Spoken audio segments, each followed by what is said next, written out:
ថ្ងៃនេះជាថ្ងៃខួបគម្រប់លើកទី4របស់លោកយាយឧបាសិកាលឹមធីផាងអាយុ99ឆ្នាំអនិច្ចធម្មនៅថ្ងៃ17ខែ7ឆ្នាំ2022ថ្ងៃនេះជាថ្ងៃសុក្រ4រោចខែបឋមាសាឆ្នាំមមីអដ្ឋសាសពុទ្ធសករាជ2570ត្រូវនៅថ្ងៃទី3ខែកក្កដាឆ្នាំ2026ក្រុមគ្រួសារនិងកូនចៅរបស់លោកយាយលឹមធីផាងបានរួបរวมសទ្ធាដើម្បីធ្វើចង្ហាន់ប្រគេនព្រះសង្ឃនាវត្តគម្ពីរសាគរព្រែកជ្រៅអាត្មាភាពសូមតំណាងព្រះសង្ឃវត្តគម្ពីរសាគរព្រែកជ្រៅសូមជូនពុទ្ធពរទាំងឡាយ4ប្រការដល់ក្រុមគ្រួសារនិងកូនចៅរបស់លោកយាយលឹមធីផាង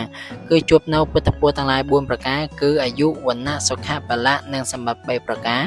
សម្បត្តិមនុស្សសម្បត្តិសួគ៌និងសម្បត្តិព្រះនិព្វានបើញាតិញោមប្រាថ្នានៅសម្បត្តិណាមួយសូមឲ្យសម្រេចដោយសេចក្តីប៉ងប្រាថ្នាទៅហងសូមអនុមោទនា